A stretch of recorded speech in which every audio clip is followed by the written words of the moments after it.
हरि ओम तत्सत। गीता जी की आज की कथा में धर्म का वर्णन है। वर्णेतु यस्मिन् मनुजः प्रजातस्तत्र कार्यं कथिता स्वधर्मः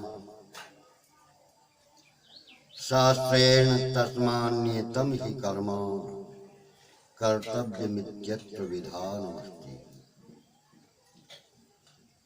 गीता जी में धर्म का वर्णन प्रमुख रूप से किया है। अब यदि गीता जी के प्रारंभ में ही देखा जाए तो धर्म क्षेत्र कुरुक्षेत्र। गीता जी के प्रथम अध्याय का पहला श्लोक धा और मां के ऊपर राखी लिखा, तो ये धा पूरा है, रा हलम थे, तो ये धर शब्द हो गया। और गीता जी के 18वें अध्याय का आखिरी श्लोक 78वां श्लोक, उसका आखिरी शब्द है नीतिर्मतिर्ममो। तो आखिरी शब्द का आखिरी गीता जी के 18वें श्लोक, 18वें गीता जी के 18वें अध्याय का 78वां श्लोक का आखिरी शब्द मां। तो पहले अध्याय का धर और आखिरी अध्याय के आखिरी श्लोक के अंत का शब्द मां। तो धर और मां ये दोनों मिलकर के धर्म बन जाते हैं। तो पूरी गीता जी ही धर्म के अंतर्गत आती है। गीता जी पहले अध्याय का 40वां श्लोक कुल धर्मा सनातना। गीता जी के पहले अध्याय का 43वां श्लोक जाति धर्मा।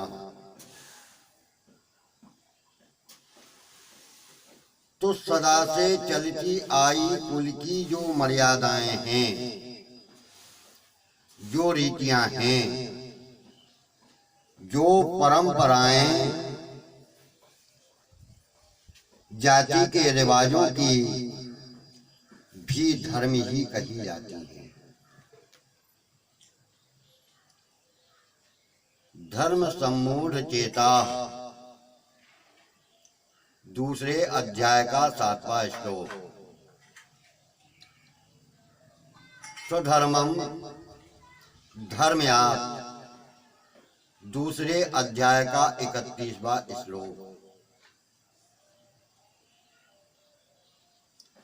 धर्म्यम स्वधर्मम, दूसरे अध्याय का 33वां श्लोक। स्वधर्मः, तीसरे अध्याय का 35वां श्लोक। गीता जी के 18वें अध्याय का 37वां श्लोक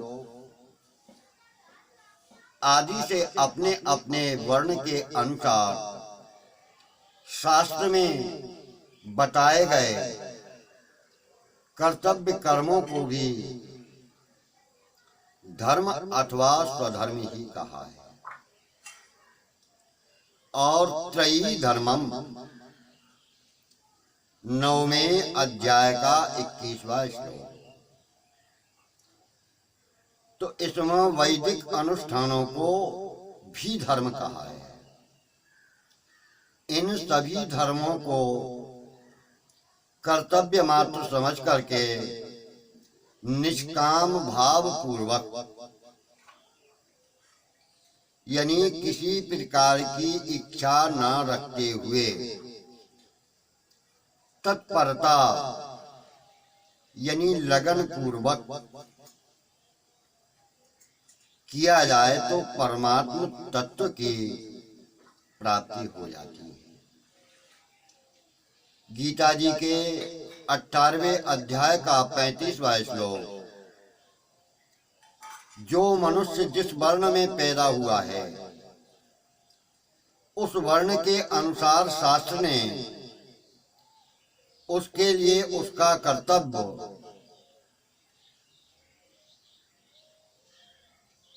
नियत कर दिया है, निश्चित कर दिया है, उसका कर्म निश्चित कर दिया है।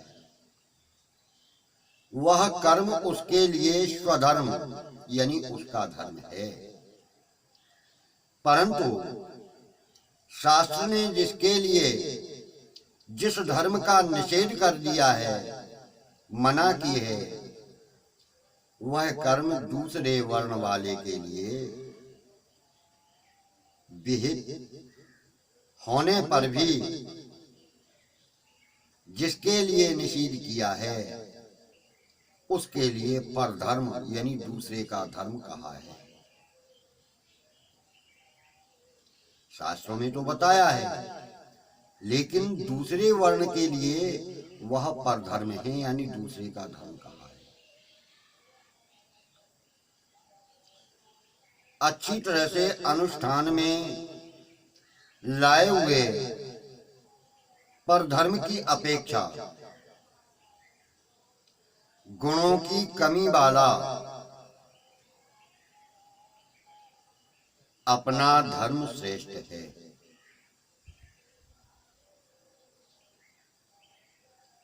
यानी अनुष्ठान जो दूसरे वर्णों के लिए है, वह अनुष्ठान जिस वर्ण को नहीं बताया है वह करता है, उसको उसके वर्ण का धर्म कमजोर देखने में लगता है और वो दूसरे के धर्म का अनुसरण करता है। तो दूसरे का धर्म गुण वाला होने के बाद भी उसके लिए श्रेष्ठ नहीं है, उसका अपना धर्म ही उसे श्रेष्ठ है।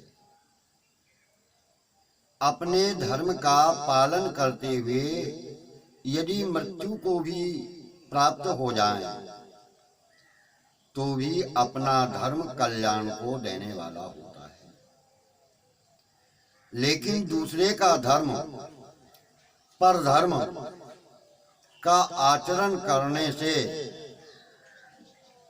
हमेशा वह धर्म भय को देने वाला होता है। परधर्म भयावह यानी दूसरे का धर्म हमेशा भय को देने वाला है। तीसरे अध्याय के 35वें श्लोक में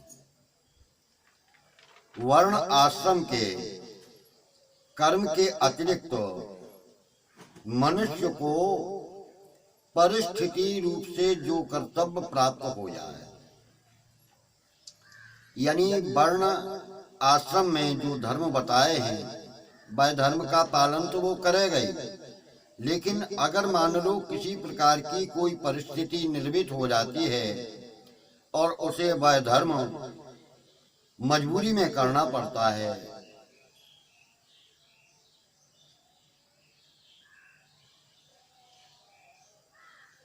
तो वह उसका कर्तव्य हो जाता है।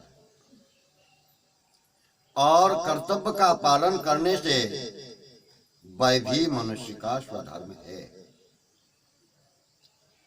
जैसे कोई विद्यार्थी है, लगन पूर्वक विद्या पढ़ना उसका स्वधर्म है, खुद का धर्म है। और कोई शिक्षक है तो विद्यार्थी को पढ़ाना उसका स्वधर्म है। यदि कोई नौकर है तो अपने कर्तव्य का पालन करना उसका स्वधर्म है। आदि आदि जो स्वीकार किए हुए कर्म स्वधर्म का निष्काम भाव से बिना फल के इच्छा रखते हुए पालन करता है, उसको परमात्मा की प्राप्ति होती है। गीता जी के 18वें अध्याय के 45वें श्लोक में शम, दम, तप, क्षमा आदि ये ब्राह्मण के स्वधर्म हैं।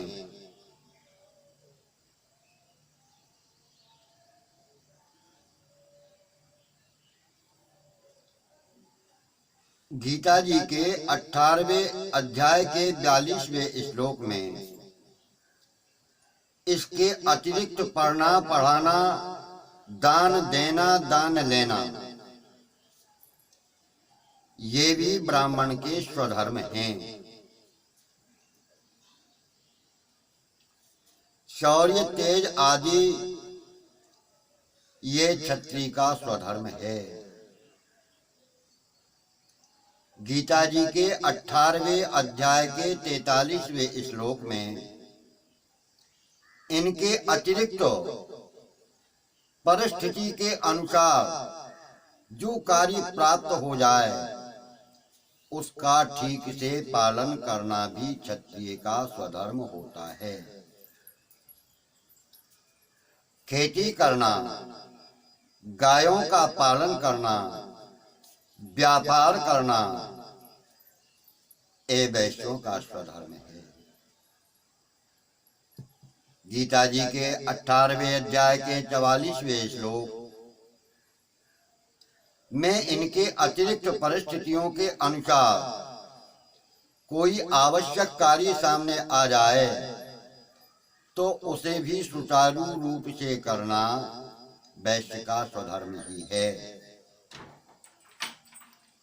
भगवान ने कृपा के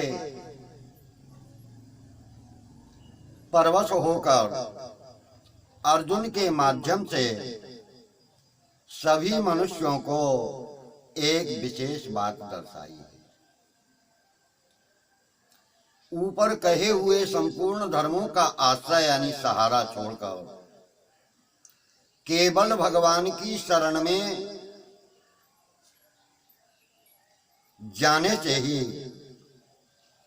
भगवान संपूर्ण पापों से मुक्त कर लेते हैं। गीता जी के 18वें अध्याय के 66वें श्लोक में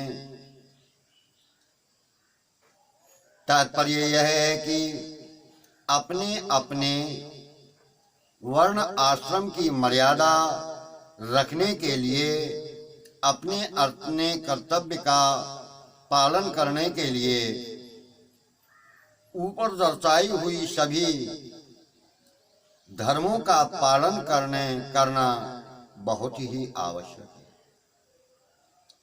संसार चक्र को दृष्टि में रखकर इनका पालन करना चाहिए। गीता जी के 14वें और 16वें श्लोक में इनका आश्रय नहीं लेना चाहिए। इनका अपने अपने धर्म का पालन करे, लेकिन अपनी स्वार्थ सिद्धि के लिए इनका सहारा इनको ढाल न बनाए। आश्रय केवल भगवान का ही लेना चाहिए, यानी धर्म की ओट लेकर के शिकार नहीं खेलना चाहिए। कारण कि वास्तव में ये स्वयं के धर्म नहीं है। प्रत्युत शरीर को लेकर होने से, यानी ये शरीर के धर्म हैं, इसलिए ये परधर्म कहते हैं। भगवान ने स्वल्पमप्यस्य धर्मस्य दूसरे अध्याय के 40वें श्लोक में समता को धर्मश्चाच नवे अध्याय के 3 श्लोक से ज्ञान, विज्ञान और धर्म्यामृतम 12वें अध्याय के 20वें श्लोक से जो सिद्ध भक्तों के लक्षणों को भी धर्म कहा है। उनको धर्म कहने का तात्पर्य मतलब यह है कि परमात्मा का स्वरूप होने से जो समता है, समान दृष्टि है, समान भाव है, सभी प्राणियों का यह स्वधर्म स्वयं का धर्म कहलाता है। परमात्मा की प्राप्ति कराने वाला होने से ज्ञान विज्ञान भी साधक का स्वधर्म यानी अपना धर्म होता है। स्वतः सिद्धि होने से सिद्धि भक्त के लक्षण भी सबके स्वधर्म हैं। हरि ओम तत्सत।